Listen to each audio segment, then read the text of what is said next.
ಸಾಕಷ್ಟು ದಿನಗಳಿಂದ ಆರೋಪ ಕೇಳಿಬರ್ತಿತ್ತು. ಈಗ ಪ್ರತಿಭಟನೆ ಶುರು ಮಾಡಿದ್ರಿ, ಏನು ಸರ್ ನಿಮ್ಮ ಬೇಡಿಕೆ ಏನು? ಸರ್, ನಾವು ಒಂದು 3-4-5-6 ತಿಂಗಳಿಂದ ಆಸ್ಪತ್ರೆಯಲ್ಲಿ ಆಗುವಗಳ ಬಗ್ಗೆ ಜನಗಳೆಲ್ಲ ನಮ್ಮ ಟೇರೋ ನೀವೇ ಅದೇನು ಕೇಳ್ರಪ್ಪ ಅಂದ್ಬಿಟ್ಟು ಹೇಳಿದ್ರು. ನಾವು ಇಲ್ಲೆಲ್ಲನೂ ಚೆಕ್ ಮಾಡಿದ್ವಿ ಸರ್. ರೋಗಿಗಳೆಲ್ಲ ಕೇಳಿದ್ವಿ, ಸಾರ್ವಜನಿಕರು ವಿಚಾರಿಸಿದ್ವಿ, ಒಳಗಡೆ ಇರೋ ಸ್ವಲ್ಪ ಆಫೀಸ್ ಸ್ಟಾಫ್ ಎಲ್ಲ ಕೇಳಿದ್ವಿ ಸರ್. ಇಲ್ಲಿ ಡೈರೆಕ್ಟ್ರ್ ಇದ್ದಾರಲ್ಲ ನರಸಿಂಹಸ್ವಾಮಿಯವರು, ಅವರು ಪ್ರಭಾರ, ಅವರು ಆ ಹುದ್ದೆಗೆಲ್ಲ ಇರೋದು.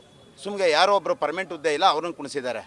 ಮತ್ತು MS ಇದ್ದಾರಲ್ಲ ಶಿವಕುಮಾರು, ಮೆಡಿಕಲ್ ಸೂಪ್ರೆಂಟು, ಅವರು ಅಷ್ಟೇ ಪ್ರಭಾರ. ಅಂದರೆ ನಮ್ಮ ರಾಜಕಾರಣಿಗಳಿಗೆ ಮಂಡ್ಯ ಜಿಲ್ಲಾ ಆಸ್ಪತ್ರೆ ಬಗ್ಗೆ ಕಾಳಜಿ ಇಲ್ಲ. ಸುಮ್ಗೆ ಯಾರೋ ಪ್ರಭಾರನ ಏನೋ ಜನಸೇವೆ ಮಾಡಬೇಕು, ಜನಕ್ಕೆ ಏನೋ ಒಂದು ಮಾತು ಕೊಟ್ಟಿದ್ದೀವಿ, ಆರೋಗ್ಯದ ಬಗ್ಗೆ ಇರಬೇಕು, ಸುಮ್ಮನೆ ಮಾಡ್ಕೊಯ್ತಾವ್ರೆ. ಮಿಮ್ಸ್ ಸಂಸ್ಥೆ ಬಂತಲ್ಲ ಸರ್, ಬಂದ ಮೇಲೆ ಕಮ್ಮಿ ಅಂತಂದರೆ 300-350 ಕೋಟಿ ರೂಪಾಯಿ ಸರ್ಕಾರದಿಂದ ಬರುತ್ತೆ. 1 ರೂಪಾಯಿನೂ ಯುಟಿಲೈಸ್ ಆಗ್ತಾಯಿಲ್ಲ ಸರ್. ಕ್ಯಾನ್ಸರ್ ಆಸ್ಪತ್ರೆ ಬಂತಲ್ವಾ, 10 ವರ್ಷ ಆಗಿದೆ ಬಿಲ್ಡಿಂಗ್ ಕಟ್ಟಿ. ಏನು ಪುರುಷಾರ್ಥಕ್ಕೋಸ್ಕರ ಕಟ್ಟಿದ್ರು ಬಿಲ್ಡಿಂಗಲ್ಲಿ ಕಮಿಷನ್ ಸಿಗುತ್ತೆ ಅಂತ ಕಟ್ಟಿದ್ರಾ? ಒಳಗಡೆ ಇನ್ಸ್ಟ್ರೂಮೆಂಟ್ಗಳು ಹಾಕ್ಬಿಟ್ಟು ಡಾಕ್ಟ್ರ್ ಕರೆಸಿ ಅದನ್ನು ಮಾಡಿದರೆ ಬೆಂಗಳೂರಿಗೆ ಹೋಗೋದು, ಮೈಸೂರಿಗೆ ಹೋಗೋದು, ಮೆಡ್ರಾಸ್ಗೆ ಹೋಗೋದು ತಪ್ತಿತ್ತಲ್ಲ. ಅಲ್ಲಿ ಅಮ್ಮ ಮಕ್ಕಳ ಆಸ್ಪತ್ರೆ ಕಟ್ಟಿದ್ರು. ಪ್ರತಿಯೊಂದು ಅಷ್ಟೇ ಇವರು ಇಲ್ಲ ಇದು ತಪ್ಪು ರಾಜಕಾರಣಿಗಳದ, ಇಲ್ಲ ಅಂದರೆ ಕಾರ್ಯಾಂಗದ ಅಂತ ಅಧಿಕಾರಿಗಳದ ಅಂತ ಅರ್ಥ ಆಗ್ತಾಯಿಲ್ಲ. ಬಿಲ್ಡಿಂಗ್ ಕಟ್ಟು ಬಿಡು, ಏನಕ್ಕೆ ಬರೀ ಅಷ್ಟೇನಾ? ಅದು ಕಾರ್ಯರೂಪಕ್ಕೆ ತೆರೆಯೋದು ಬೇಡವಾ? ಇಲ್ಲಿ ಒಂದ್ಸಲ ಲೋಕಾಯುಕ್ತರು ರೈಡ್ ಮಾಡಿದ್ರಲ್ಲ ಸರ್, ಔಷಧಿಗಳ ಬಗ್ಗೆ ಒಂದು ಏನಾಗ್ತು ಅಂತಲೇ ಅದ್ರ ಬಗ್ಗೆ ಇದಿಲ್ಲ. ಇವರು ಜನಕ್ಕೆ ಏನೋ ಒಂದು ಕೊಡಬೇಕಷ್ಟೇ. ಈಗ ದುಡ್ಡು ಭ್ರಷ್ಟಾಚಾರ ಮಾಡಬೇಕು ಅಂದರೆ ಏನು ಮಾಡಬೇಕು? ಎಕ್ಸ್ಪೈರಿ ಡೇಟ್ ತ ಮಾತ್ರೆಗಳು ಕೊಡಬೇಕು. ಆ ಲೆವೆಲ್ಗೆ ಇವ್ರು ಮಾಡ್ಕೊಂಡು ಕೂತಿದ್ದಾರೆ ಸರ್.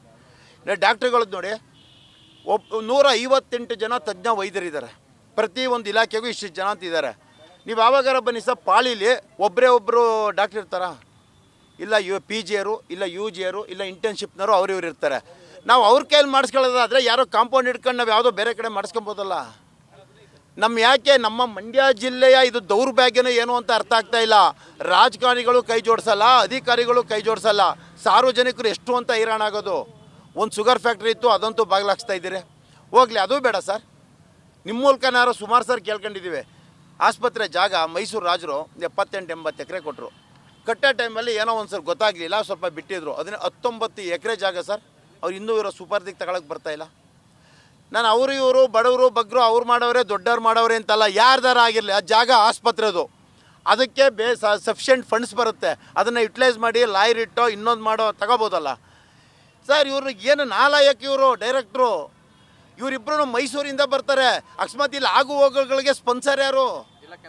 ಜಿಲ್ಲಾ ಕೇಂದ್ರದಲ್ಲಿಲ್ಲ. ನರ್ಸ್ಗಳನ್ನ 80% ಒಳಗಡೆ ಟ್ರಾನ್ಸ್ಫರ್ ಮಾಡೋದು ಐತೆ.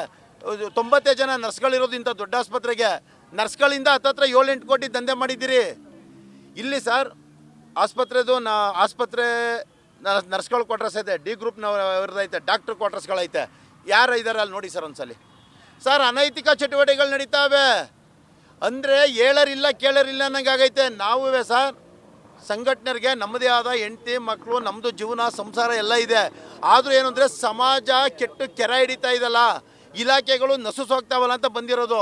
ಆರೋಗ್ಯ ಸೇವೆ ಸಹ ಮೂಲಭೂತ ಹಕ್ಕು ಸರ್. ನಮಗೆ ಆಸ್ಪತ್ರೆ ಬಗ್ಗೆ ಸಂಬಂಧಪಟ್ಟರೆ ನಾವು ಇಲ್ಲಿಯರ್ಗಲ್ಲ ಸರ್.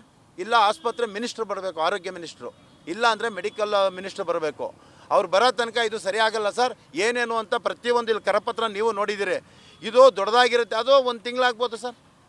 ಕೂತ್ಕೊಳ್ಳೋಣ. ಯಾಕೆ ಗೊತ್ತಾ, ನಮಗಂತೂ ಆಲ್ರೆಡಿ ನಾವು ಸಂಘಟನೆಗೆ ಅರ್ಪಿಸ್ಕೊಬಿಟ್ಟಿವಿ ಜೀವನನ.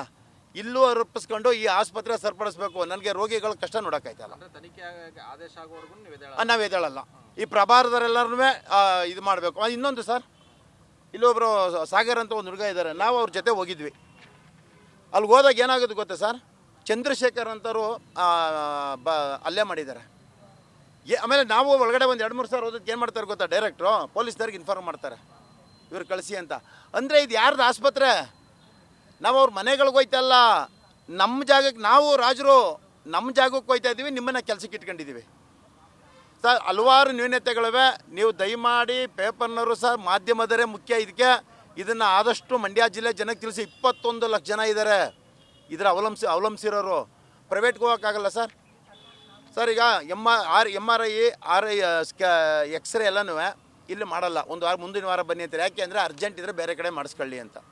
ಎಲ್ಲನೂ ರೆಫರ್ ಮಾಡ್ತಾರೆ ಪ್ರೈವೇಟ್ ಲ್ಯಾಬ್ಗಳಿಗೆ, ಪ್ರೈವೇಟ್ ಮೆಡಿಕಲ್ ಸ್ಟೋರ್ಗೆ ರೆಫರ್ ಮಾಡ್ತಾರೆ, ಆಸ್ಪತ್ರೆಗೆ ಹೋಗಿ ಅಂತಾರೆ. ಮತ್ತು ಇದಿರೋದು ಯಾಕೆ? ಮೆಡಿಕಲ್ ಮಿನಿಸ್ಟ್ರು ಬರೋರಿಗೆ ಯಾವುದೇ ಕಾರಣಕ್ಕೂ ಎದ್ದೋಳಲ್ಲ ಸರ್. ಇದು ಸರಿ ಅಹೋರಾತ್ರಿ ಧರಣಿ ಇದೆಲ್ಲ ಇದು ಅಂತ ಇನ್ನು ಕೇಳ್ಕೊಳ್ತಾ ಇದ್ದೀವಿ ಸರ್.